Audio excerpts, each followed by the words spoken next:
मीठा बाबा कल क्या बोले? 6 बातें। नंबर 1, दुआएं दो, दुआएं लो। नंबर 2, बेफिक्र बादशाह बनो।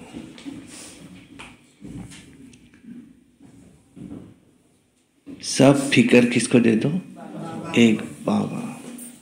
नंबर 3, संतुष्टता, इस गुण को धारण करो।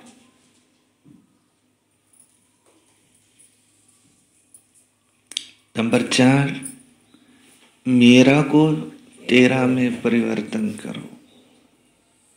सब कुछ तेरा। नंबर 5, पवित्रता के ताजधारी बनो। पवित्रता के गुण को अपनाओ। संपूर्ण पवित्रता किसको कहा जाता है? केवल ब्रह्मचर्य नहीं, परंतु क्रोध भी नहीं, लोभ भी नहीं, मोह नहीं, अहंकार नहीं, उसके बाल बच्चे पुत्र पुत्रियां नहीं, और स्वराज्य अधिकारी बनो। 6वां। इन 6 बातों पर कल की अव्यक्तवाणी थी। सुनते आज बाबा ने क्या कहा। वाणी है 16/12/2024 की। सारे मुरली का मीठे बच्चे, ये पावन बनने की पढ़ाई सब पढ़ाइयों में सहज है। ये तो अति सहज है। इसे बच्चे, बूढ़े, जवान सब पढ़ सकते हैं। इसे तो कोई भी पढ़ सकता है। तुम्हें सिर्फ 84 जन्मों को जानना है बस। सतयुग में 8, त्रेता युग में 12, द्वापर युग में 21, कलयुग में 42 और इस संगम पर 1। ऐसे हमारे हुए 84 जन्म। फिर से ड्रामा रिपीट होता है। ज्ञान तो बड़ा सहज है। अपने 84 जन्म को जानना है बस। पावन बनना भी अति सहज है कि हम पावन थे, अब फिर से पावन बनना है। प्रश्न है, हर एक छोटे व बड़े को कौन सी प्रैक्टिस जरूर करनी चाहिए? हर एक को कौन सी प्रैक्टिस करनी जरूर चाहिए? उत्तर सुनो। हर एक को मुरली चलाने की प्रैक्टिस जरूर करनी चाहिए। मुरली किसी को पढ़ के सुनाओ, समझा के दो। क्यों? क्योंकि तुम मुरलीधर के बच्चे हो। तुमको भी मुरली आनी चाहिए। जो बाबा मुरली चलाता तो बच्चे भी मुरलीधर के बच्चे, मुरली चलाना आनी चाहिए। हाँ, जैसे कोई मैकेनिक रहता, उसका बच्चा होशियार रहता गाड़ी दुरुस्त करने में। अरे मैं तो घर पे ही सिखाऊं। कोई का बाप अगर कारपेंटर रहता है तो बच्चा भी उसमें, भले वो दूसरा धंधा करे, पर वो कहेगा ये तो मेरे बाया का खेल है, हमारे घर में ही देखा हुआ सब। कोई मिस्त्री काम वाला होगा, उसका बच्चा फटाफट मिस्त्री काम सीख जाएगा, घर पे देखा ही रहता है। तो जो बाप में गुण न रहता, बेटे में जोर रहता। बाबा क्या मुरली चलाते, वाह। उसके बच्चे वो भी वैसे, तभी कहेंगे कि वो उसका बच्चा है। तो मुरली चलाने की प्रैक्टिस करो। अगर मुरली नहीं चलाते तो उच्च पद नहीं पा सकेंगे। सुना? अब सुबह तो कोई भी एक ही जन मुरली पढ़ेगा, लेकिन बाकी समय मुरली लेकर किसी को लेकर आए, उसको समझाए। मुरली पढ़ने का, समझाने का शौक चाहिए। किसी को सुनाते रहो तो तुम्हारा मुख खुल जाएगा। कई क्या करते हैं कि नीचे लिखते ओम शांति, ज्ञान सुनाते भलते ही दूसरा ही ज्ञान। अभी 7 तारीख के बाद गर्मी शुरू हो जाएंगी। बीच में नहीं थोड़ा सा बदल आई थी तो, और ओम शांति सब तरफ मैसेज फॉरवर्ड। लोग क्या समझेंगे, ये कौन कह रहा है? बाबा, जिसको भरोसा है। और 7 तारीख के बाद तो और ठंडी बढ़ गई।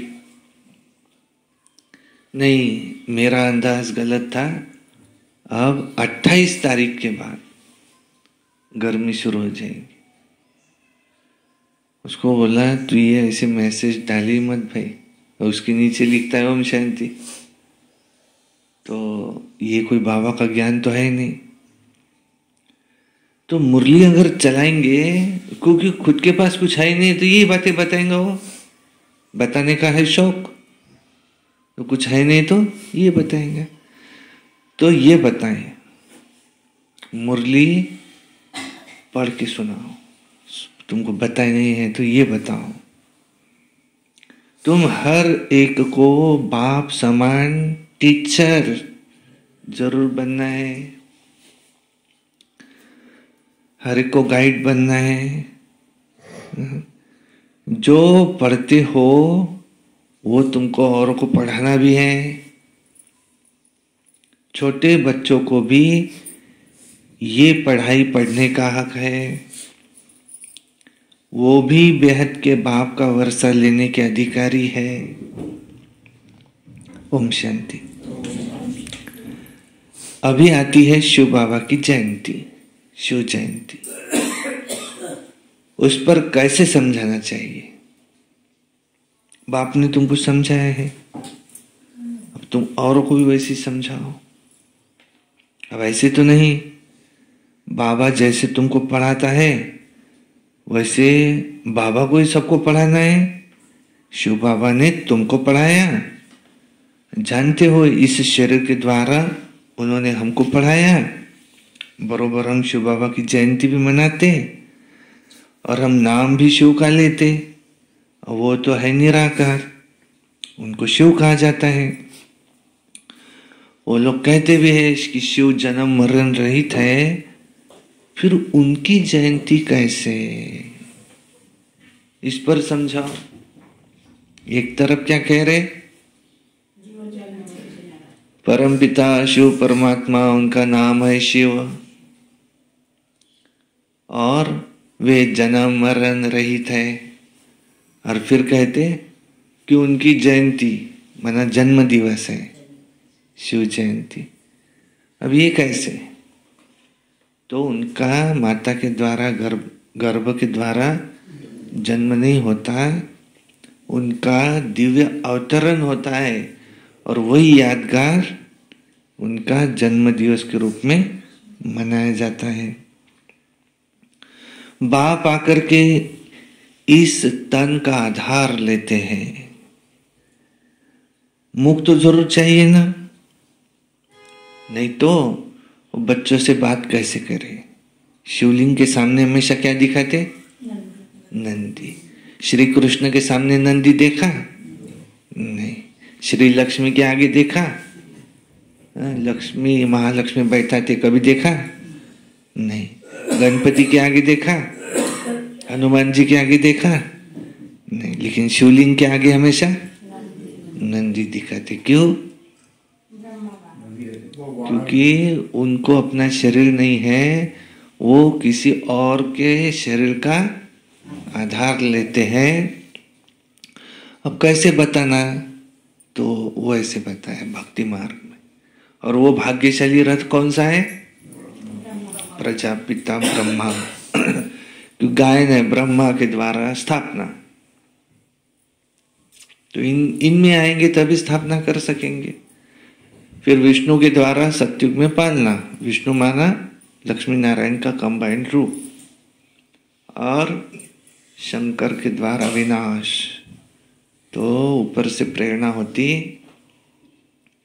जब हम सब की बेहद की वैराग्य वृत्ति शंकर की जैसी, पूरे सांप को जीता हुआ माना विकारों को जीत प्राप्त कर ऐसी आत्मिक दृष्टि, तीसरा नेत्र खुला हुआ शंकर का, ऐसी हो जाएंगी तो उधर उन्हों को प्रेरणा मिलती कि हम एटम बॉम्ब बनाए, ये बनाए, और विनाश होता। उस दिन भी मुरली में क्या कहा बाबा ने कल की, कि ये विनाश जल्दी करो जल्दी करो, साइंस वाले मेरे पास आते जल्दी करो। अब बताओ मैं कैसे करूं? बच्चे भी रेडी है क्या? हाँ, बाबा के लिए विनाश करना कितना समय लगेगा? ऐसी चुटकी बजाते ही विनाश शुरू हो जाए। प्रकृति भी आती है, एडवांस पार्टी वाले भी आते हैं, ब्रह्मा बाबा पूछते हैं कब सत्युग आएगा। शिव बाबा कहते हैं कि सब किसके लिए रुका हुआ है? ये बच्चे अभी रेडी हुए ही नहीं इसके लिए। तो शिव बाबा किसके तो द्वारा मुख का आधार तो लेंगे ना, तो इसलिए फिर गौमुख की भी बहुत महिमा है। अब ये राज जरा पेचीला है, गौमुख कैसे? शिव बाबा के ऑक्यूपेशन को भी समझना है। वो गाय कौन है पूरी? ये माता है, इनके द्वारा ही शिव बाबा अपना ज्ञान सुनाते हैं।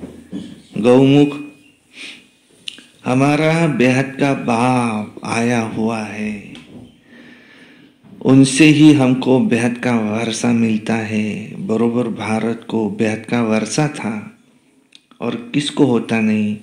भारत को ही सचखंड कहा जाता है और बाप को भी ट्रुथ कहा जाता है। ये बातें समझानी पड़ती है। फिर कोई को जल्दी समझ में भी नहीं आती, कोई झट भी समझ जाते। ये योग और एजुकेशन माना पढ़ाई दोनों खिसकने वाली चीजें हैं। योग और ज्ञान जल्दी खिसक जाता है, और उसमें भी योग तो जास्ती खिसकता है। सारा दिन बाबा की याद में रहना, मासी का घर है क्या? 1 घंटा बाबा की याद में रहना, मासी का घर है क्या? 18 जनवरी पास में आ रही, उससे पहले हमको अपनी अव्यक्त स्थिति भी बनाना है।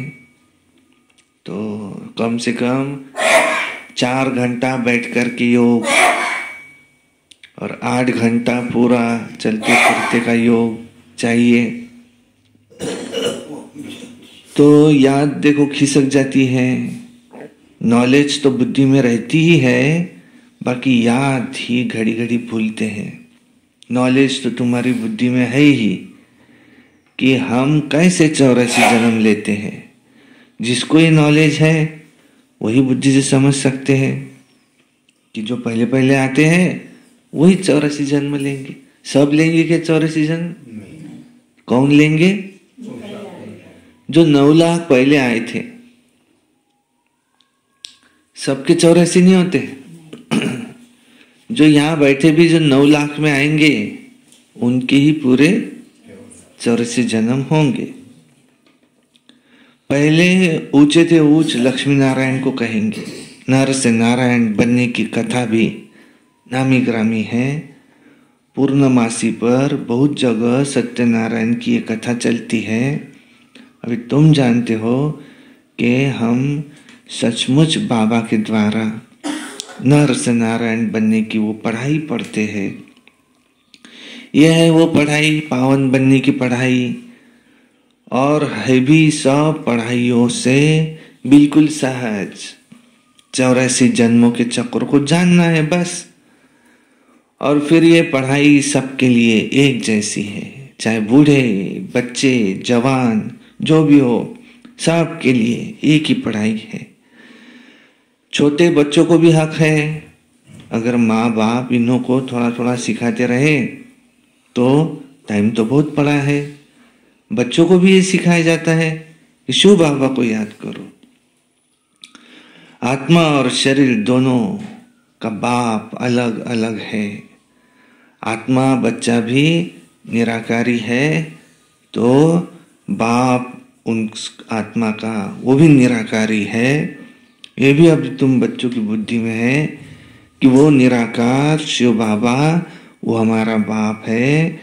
कितना छोटा है, ये अच्छी रीति याद रखना है, कभी भूलना नहीं चाहिए कि हम आत्मा भी बिंदी मिसल छोटी सी है। ऐसे नहीं कि ऊपर जाएंगे तो बड़ी दिखाई पड़ेंगी और नीचे छोटी हो जाएंगी, नहीं, वो तो है ही बिंदी। ऊपर में जाएंगे तो तुमको जैसे देखने में नहीं आएंगी, बिंदी है ना, बिंदी क्या देखने में आएंगी। इन बातों पर बच्चों को अच्छी रीति विचार करना चाहिए कि हम आत्मा है, ऊपर से आई है शरीर से पार्ट बजाने। आत्मा कभी घटती बढ़ती नहीं। ऑर्गन्स पहले छोटे फिर पीछे बड़े होते हैं, परंतु आत्मा तो उतनी ही रहती है। अभी जैसे तुमने समझा है वैसे फिर तुमको औरों को भी तो समझाना है ना, ये तो जरूर है। नंबर वार जो जितना पढ़ा हुआ होगा खुद उतना वो औरों को पढ़ा सकेगा। सबको तुमको टीचर भी बनना है सिखाने के लिए। बाप में तो नॉलेज है, वो इतनी छोटी सी परमात्मा सदैव परम धाम में रहते, यहाँ एक ही बार संगम पर आते, बाप को पुकारते भी है। तब पुकारते जब बहुत दुख हो जाता है, कहते हैं बाबा आओ, बाबा आओ, आकर के हमको सुखी बनाओ। बच्चे अब जानते हैं कि हम पुकारते रहते हैं, बाबा आओ, आकर हम पतितों को पावन बनाओ, पतित दुनिया से नहीं सत्युगी सुखी पावन दुनिया में हमको ले चलो, अथवा वहां जाने का हमको रास्ता तो बताओ। वो भी जब खुद आवे तब तो तुमको भी रास्ता बतावे। वो आएंगे तब जबकि दुनिया को बदलना होगा। ये बड़ी सिंपल बातें हैं, नोट करना है। बाबा ने आज ये समझाया है तो फिर हम भी ऐसे औरों को समझाए। ऐसी प्रैक्टिस करते करते तुम्हारा मुख खुलता जाएगा। तुम मुरलीधर के बच्चे हो, तुम्हें भी मुरलीधर जरूर बनना है। जब औरों का तुम कल्याण करेंगे तब तो नई दुनिया में तुम उच्च पद पाएंगे। तुमने किसी का कल्याण ही नहीं किया तो तुम उच्च पद कैसे पाएंगे बताओ। वो लड़ाई तो है यहाँ के लिए, ये भविष्य नई दुनिया के लिए है। वहाँ सदैव सुख ही सुख है। वहाँ 5 विकार तंग करने वाले होते नहीं। यहाँ रावण राज्य अर्थात पराया राज्य में हम हैं। ये हमारा राज्य नहीं है, ये पराया राज्य है। तुम ही पहले पहले राज्य में थे। तुम कहेंगे नई दुनिया, फिर भारत को ही पुरानी दुनिया कहा जाता है, और नई दुनिया भी भारत, पुरानी दुनिया भी भारत। और पुरानी दुनिया में फिर सब आ गए। गायन भी है नई दुनिया में भारत। अब ऐसे तो नहीं कहेंगे कि नई दुनिया में इस्लामी बौद्धि, नहीं। अभी तुम्हारी बुद्धि में है, बाप आकर हम बच्चों को जगाते हैं। ड्रामा में उनका ऐसा पार्ट है, भारत को आकर के स्वर्ग बनाने का। भारत ही पहला पहला देश है। भारत पहले देश को स्वर्ग कहा जाता है। भारत की आयु भी लिमिटेड है। लाखों वर्ष कहना ये तो अनलिमिटेड हो जाएगा। लाखों वर्ष की कोई बात भी स्मृति में आ न सके। इसकी आयु 5000 वर्ष है। ये भारत नया भारत था, अभी ये भारत पुराना भारत कहेंगे। भारत ही नई दुनिया होंगी। तुम जानते हो कि हम अभी नई दुनिया के मालिक बन रहे हैं। कहाँ पर? जो दिल्ली है, दिल्ली में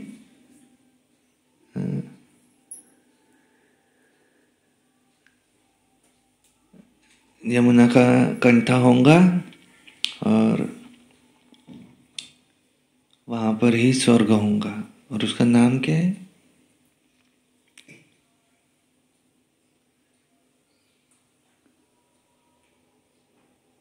उसका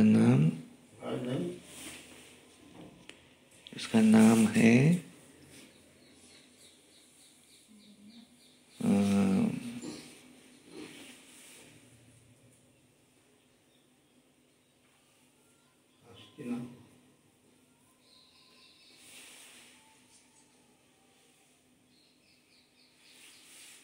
नागपुर के सेंटर का भी वही नाम है।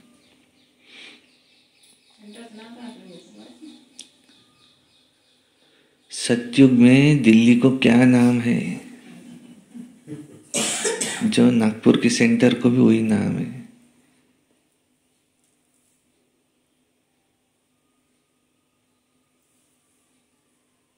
इंद्रप्रस्थ। इंद्रप्रस्थ। बाप ने राय बताई है, मुझे याद करो, तुम नई दुनिया के मालिक होंगे, इंद्रप्रस्थ के मालिक होंगे। ये दिल्ली नाम नहीं रहेगा, इंद्रप्रस्थ। और मुझे याद करो तो तुम्हारी आत्मा नई प्योर बन जाएंगी, तुमको शरीर भी नया मिलेगा, आत्मा और शरीर दोनों सत्व प्रधान बनेंगे, तुमको राज्य भी मिलता है सुख के लिए। ये भी ड्रामा आदि बना हुआ है। नई दुनिया में सुख शांति सब कुछ होगा, वहां कोई तूफान आदि नहीं होता। बेहद की शांति में सब शांत हो जाते। यहाँ है अशांति तो सब अशांत है। सतयुग में सब शांत हो जाते। वंडरफुल बातें हैं। यह अनादि बना बनाया खेल है। यह है बेहद की बातें। वो हद की बैरिस्टरी इंजीनियरी आदि पढ़ते हैं, अभी तुम्हारी बुद्धि में है बेहद की नॉलेज। एक ही बार बाप आकर बेहद ड्रामा का राज समझाते हैं। आगे तो ये नाम भी कभी सुना नहीं था कि बेहद का ड्रामा कैसे चलता है। अभी तुम समझते हो सतयुग त्रेता जरूर पास्ट होकर के गया है और उसमें इनका राज्य था, लक्ष्मी नारायण का राज्य था। त्रेता में राम का राज्य था और पीछे फिर और धर्म आए, इस्लामी, बौद्धी, क्रिश्चियन। सब धर्मों का तुमको पूरा मालूम है। ये सब धर्म 2500 वर्ष के अंदर ही आए हैं। उसमें भी 1250 वर्ष तो कलयुग के हुए हैं। सब हिसाब बाबा ने बताया है। अब ऐसे तो नहीं इस सृष्टि की आयु 2500 वर्ष है, नहीं। अच्छा, फिर अगर और धर्म आए 2500 वर्ष हुए तो फिर और कौन था, उससे पहले कौन था, विचार किया जाता है। तो इन्हों के आगे बरोबर देवी देवताओं का राज्य था। वो भी थे तो मनुष्य ही, परंतु उनमें दैवी गुण थे। वो दैवी गुणों वाले थे। सूर्यवंशी, चंद्रवंशी 2500 वर्ष में, और बाकी फिर आधे में वो सब आ जाते। अब इससे जास्ती का तो कोई हिसाब किताब निकाल भी नहीं सकता। फुल, पौना, आधा, चौथा, ऐसे 4 हिस्सा है। कायदेशीर टुकड़ा टुकड़ा करेंगे ना। आधा में तो यह है देवी देवता धर्म, और कहते भी है सतयुग में सूर्यवंशी राज्य चलता है, त्रेता में चंद्रवंशी राम राज्य। तो तुम ये सब सिद्ध कर बतलाते हो, कहते भी है। तो जरूर सबसे बड़ी आयु उनकी होंगी जो सतयुग में रहते, जो पहले पहले सतयुग में आते। कल्प ही 5000 वर्ष का है और वो लोग 84 लाख योनियां कह देते, तो कल्प की आयु भी लाखों वर्ष कह देते। कोई माने भी नहीं, इतनी बड़ी दुनिया हो भी नहीं सकती। तो बाप बट तुमको समझाते हैं वो सब है अज्ञान और यह है ज्ञान। ज्ञान कहाँ से आया ये भी किसको पता नहीं है। ज्ञान का सागर तो एक ही बाप है, वही तुमको ज्ञान देते हैं, परंतु उनको मुख भी तो चाहिए, तो इस मुख से देते हैं, कहते हैं गौमुख। अब इस गौ माता, ब्रह्मा बाबा, इनसे तुम सबको एडॉप्ट करते हैं। शिव बाबा ने पहले ब्रह्मा बाबा को एडॉप्ट किया और फिर तुम सब उसके बच्चे बने। तो ये हो गई फिर माता, वो हो गया पिता। तो माता के द्वारा जन्म हुआ, इसलिए फिर गौमुख दिखाया है। तो ये थोड़ी सी बातें समझाने में बहुत सहज है। एक रोज समझाकर फिर छोड़ देंगे तो बुद्धि फिर और बातों में लग जाएंगी। स्कूल में एक दिन पढ़ा जाता है या रेगुलर पढ़ना होता है, क्या कहेंगे? रेगुलर पढ़ते हैं। नॉलेज एक दिन में नहीं समझी जा सकती, रोज पढ़ना पड़ता है। वो बेहद का बाप वो आकर के हमको पढ़ाते हैं, तो जरूर बेहद की पढ़ाई होंगी, बेहद का राज्य भाग्य देते होंगे। भारत में बेहद का राज्य भाग्य था, लक्ष्मी नारायण बेहद का राज्य करते थे। किसको ये बातें स्वप्न में भी नहीं होंगी जो पूछे कि इन्होंने राज्य कैसे लिया। उन्होंने मेजॉरिटी, उन्होंने ये राज्य कैसे लिया,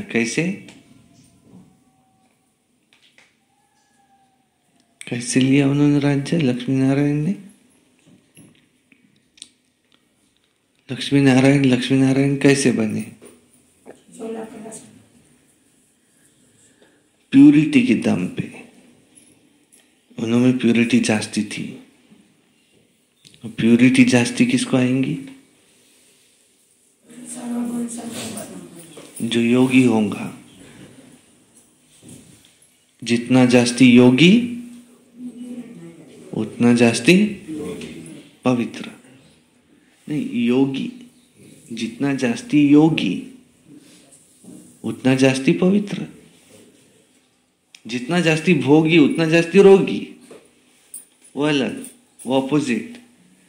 जितना जास्ती योगी उतना जास्ती पवित्र। जितना तुमको पवित्र बनना है तो तुम योग में रहो। तो वो प्योर थे, इसलिए प्यूरिटी के दम पर वो लक्ष्मी नारायण बने। और फिर योगी भी तो है ना, इसलिए आयु भी बड़ी होती है। हम ही योगी थे, फिर 84 जन्म ले, भोगी भी जरूर बनना है। मनुष्य नहीं जानते कि ये भी जरूर पुनर्जन्म में आए होंगे लक्ष्मी नारायण। इन्हों को भगवान भगवती नहीं कहा जाता। इनसे पहले तो कोई है नहीं कि जिसने 84 जन्म लिए होंगे। पहले पहले जो सतयुग में राज्य करते हैं वही 84 जन्म लेते हैं, फिर नंबरवार नीचे आते हैं परम धाम से। हम आत्मा ही सो देवता बनेंगे सतयुग में, फिर हम सो क्षत्रिय बनेंगे, फिर हम सो वैश्य बनेंगे द्वापर में, फिर हम सो शूद्र बनेंगे कलयुग में, और फिर हम सो अभी ब्राह्मण बने हैं। तो सतयुग से लेकर के कलयुग तक डिग्री कम होती जाती है, गाया भी जाता है। पूज्य सो पुजारी बनेंगे, सतो प्रधान से फिर तमो प्रधान बनते हैं। ऐसे पुनर्जन्म लेते लेते फिर नीचे चले जाएंगे। तो देखो कितना सहज है, परंतु माया ऐसी है जो सब बातें बुला देती है।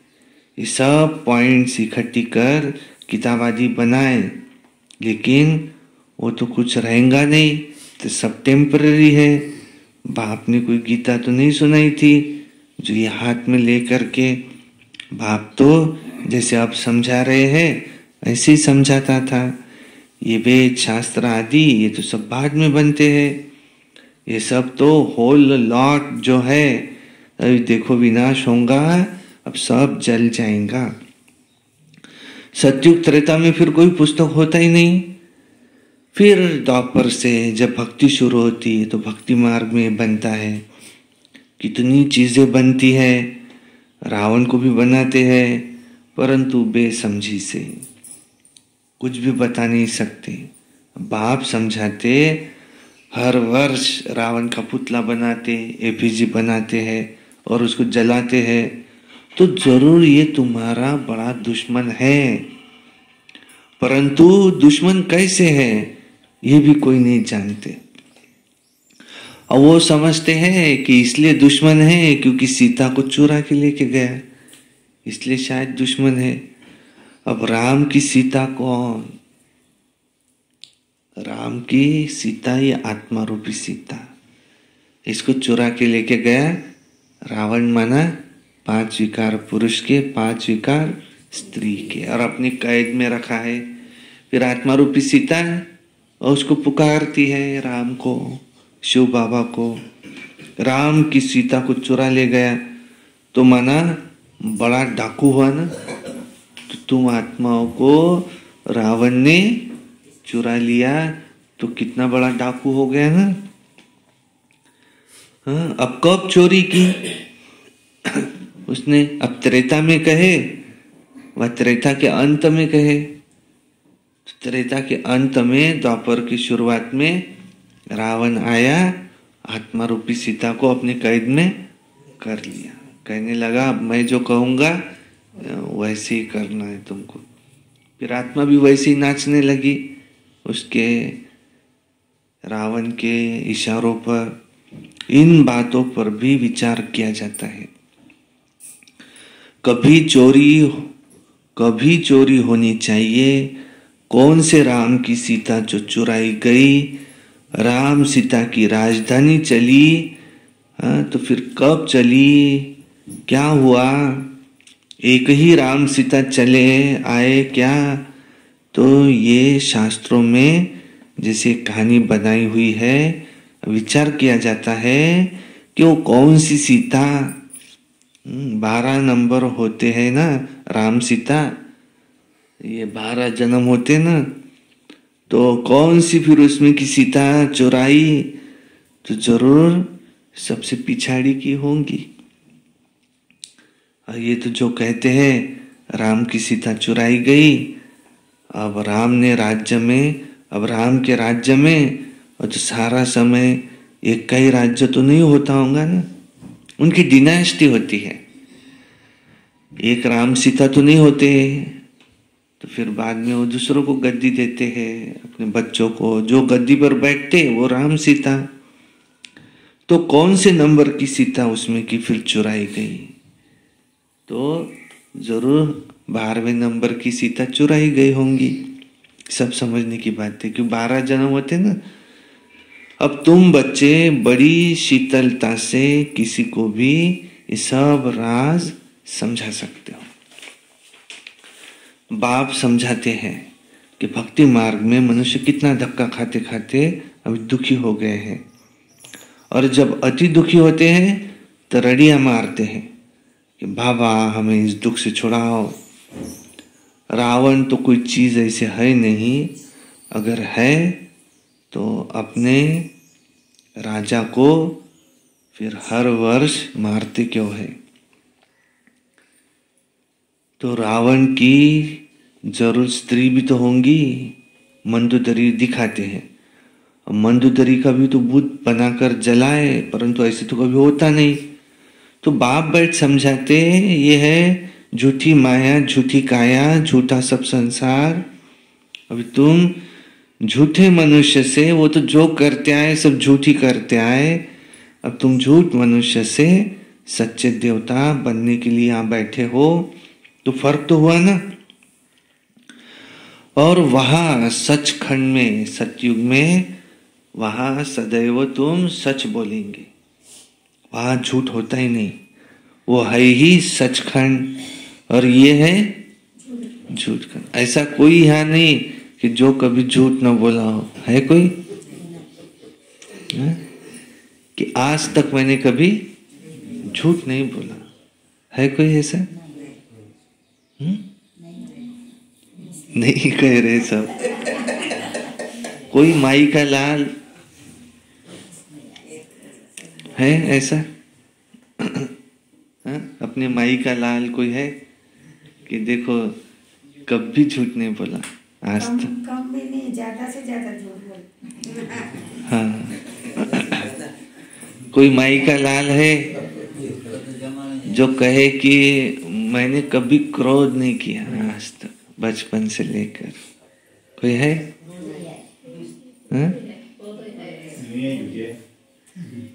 हाँ, दुनिया झूठी है। नहीं, क्रोध नहीं किया किसी ने, ऐसा कोई है? कोई माई का लाल ऐसा है जो कहे कि मुझे लोभ नहीं है? रावण को दिमाग से हटा ही नहीं सकते। कोई माई का लाल ऐसा है जो कहे कि मुझे मोह नहीं है, किसी से मोह नहीं है, व्यक्तियों से, वस्तुओं से, वैभव से मुझे कुछ नहीं चाहिए, मुझे कोई मोह नहीं है? है कोई? कोई माई का लाल ऐसा है जो कहे कि मुझे अहंकार नहीं है?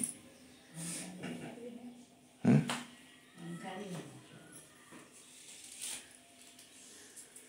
तो ये ऐसा नहीं है, लेकिन वो बोलते भी। हाँ, ये ऐसा नहीं है। अच्छा, है कोई ऐसा माई का लाल? ये ब्रह्मा बाबा बने ना, ब्रह्मा बाबा बने तब तो मैन ऑफ द मिलेनियम इस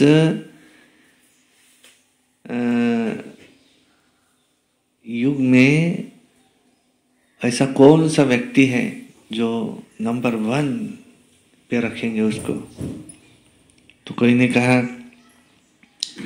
अमिताभ बच्चन है जोरदार, तो कोई ने कहा महात्मा गांधी को रखो मैन ऑफ द मिलेनियम, कोई ने कहा मदर टेरेसा होकर के गए, बहुत सेवा की है, ये व्यक्तिमत्व होके गए, कोई कहे स्वामी विवेकानंद को रखो मैन ऑफ द मिलेनियम, और सब नाम कैंसिल हुए और एक ही नाम है, कौन सा? प्रजापिता ब्रह्मा। इन्होंने ऐसी कौन सी कोशिश की कि जिसके वजह से इस भारत में, दुनिया में राम राज्य आए? कोशिश की है इन्होंने, लेकिन आया नहीं। लेकिन प्रजापिता ब्रह्मा, क्योंकि इनमें स्वयं परमात्मा का अवतरण हुआ और इन्होंने भारत को स्वर्ग बनाने के लिए जो भी कर्तव्य किया, जिससे कि भारत स्वर्ग बन रहा है, अभी भी उनका कार्य शुरू है, शरीर छूटने के बाद भी अव्यक्त रूप से। तो ये है सारी दुनिया को परिवर्तन कर दे, कलयुग का परिवर्तन सतयुग में। ये एडम आदिदेव, प्रजापिता ब्रह्मा, ब्रह्मा बाबा, तो ये है मैन ऑफ द मिलेनियम, इस सदी के नंबर 1 पुरुष। इन्होंने किया है वो सब, अहंकार का त्याग, निराकारी, निर्विकारी, निरंकारी स्थिति को इन्होंने प्राप्त किया। और हमें भी ऐसे ही इनके समान कदम पर कदम रखना है, ब्रह्मा बाबा के समान हमें भी ऐसी निराकारी, निर्विकारी, निरंकारी बनकर दिखाना है। नंबरवार पुरुषार्थ अनुसार हर एक का यथाशक्ति पुरुषार्थ यही शुरू है, इसके भरोसे ही राजधानी स्थापन हो रही है। तो यहाँ तो देखो झूठ ही बोलते रहते हैं, यही ही झूठी दुनिया, झूठी काया, झूठी माया, झूठा सब संसार है। अच्छा, मीठे मीठे सिकिलधे बच्चों प्रति माता पिता बाप दादा का याद प्यार और गुड मॉर्निंग रूहानी बाप की रूहानी बच्चों को नमस्ते। बाप दादा को याद प्यार गुड मॉर्निंग नमस्ते। सदा रहो हंसते, कम बोलो धीरे बोलो, मीठा बोलो, सत्य बोलो और सोच समझ कर ही बोलो।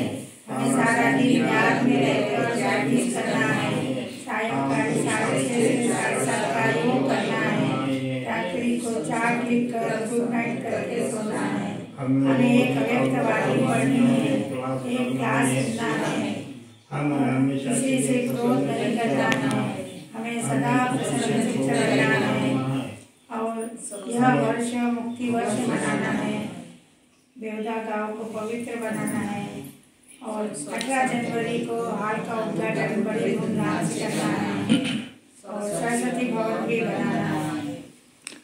और शिवरात्रि को के 2-3 दिन के बाद में बड़ा संत सम्मेलन का कार्यक्रम है यहाँ, वो भी बड़ी धूमधाम से मनाना है। अच्छा, कि इसके उल्टा रोज सुबह अमृत वेले सोए रहना है। प्रातः मुरली भी कभी कभी करना है, लेकिन कभी कभी करना है। और फिर सारा दिन अपने धंधे धोरी में बिजी रहना है, कितना मैं ज्यादा से ज्यादा माल कमाऊं यही सोचना है। और सायंकाली 6:30 से 7:30 तो मुझे पैसा ही गिनना है, इसलिए मुझे फुर्सती नहीं है। और रात्रि सोने से पहले तो फिर मुझे फटाक से सो जाना है, क्योंकि ठंडी भी बहुत है अभी। आधी घंटा योग करके कौन सोएगा, क्योंकि उतना देर में मेरी बुद्धि भी एकाग्र नहीं होती है, इसलिए मुझे रात्रि को फटाक से बातचीत करते हुए, टीवी देखते हुए, मोबाइल देखते हुए सो जाना है। और फिर अव्यक्त वाणी तो मैंने कभी नाम भी नहीं सुना ऐसी कोई होती है, और किताब देखा है कहीं, पर उसके लिए मुझे समय नहीं है। और सारे दिन में फिर मैं क्लास क्या सुनूंगा, क्योंकि मुझे तो फुर्सत ही नहीं है। थोड़ा सा झूठ बोलना है, अहंकार करना है। हाँ, और फिर मुझे थोड़ा झूठ भी बोलना है, फिर मैं झूठ नहीं बोल पाऊंगा। थोड़ा मुझे अहंकार में भी आना है, थोड़ा बहुत मैं क्रोध भी करूंगा तो मेरी जो ईगो भी तो सेटिस्फाइड हो। मैं भी हूँ, नहीं मैं जिंदा हूँ ये कैसे समझे। थोड़ा मैं हुक्म चलाऊंगा किसी पर तो थोड़ा सा पता भी तो चले, उसकी सिवा दुनिया भी सीधी नहीं चलती। तो इसलिए थोड़ा बहुत क्रोध भी मुझे करना है। और लेकिन मुझे रोज बोलना जरूर है कि हम ये करेंगे ये करेंगे, क्योंकि नहीं आज तो कभी न कभी तो मैं सुधर ही जाऊंगा। अच्छा, ओम शांति। बाबा का सबको नमस्ते। और हमको बनना है जल्दी से जल्दी फरिश्ते। धारणा के लिए मुख्य सार। नंबर 1, ज्ञान सागर बाप जो रोज बेहद की पढ़ाई पढ़ाते हैं, उस पर विचार सागर मंथन करना है। जो पढ़ा है दूसरों को भी जरूर पढ़ाना है। 2 नंबर है, ये बेहद का ड्रामा कैसे चल रहा है। ये अनादि बना बनाया वंडरफुल ड्रामा है। इस राज को अच्छी रीति समझकर औरों को भी फिर समझाना है। वरदान, पवित्रता की श्रेष्ठ धारणा द्वारा, मुख्य सब्जेक्ट कौन सा है हमारे यहाँ का? पवित्रता। एक धर्म के संस्कार वाले समर्थ सम्राट भव। आपके स्वराज्य का धर्म अर्थात धारणा वह है पवित्रता। एक धर्म अर्थात एक धारणा, स्वप्न व संकल्प मात्र भी अपवित्रता अर्थात दूसरा धर्म न हो, क्योंकि जहाँ पवित्रता है वहाँ अपवित्रता अर्थात व्यर्थ व विकल्प का नाम निशान नहीं होगा। ऐसे संपूर्ण पवित्रता के संस्कार भरने वाले ही समर्थ सम्राट है। अभी के श्रेष्ठ संस्कारों के आधार से भविष्य संसार बनता है। तो अभी के संस्कार भविष्य संसार का फाउंडेशन है। स्लोगन, विजयी रत्न वही बनते हैं कि जिनकी सच्ची प्रीत एक परमात्मा से है। अच्छा, ओम शांति शांति शांति।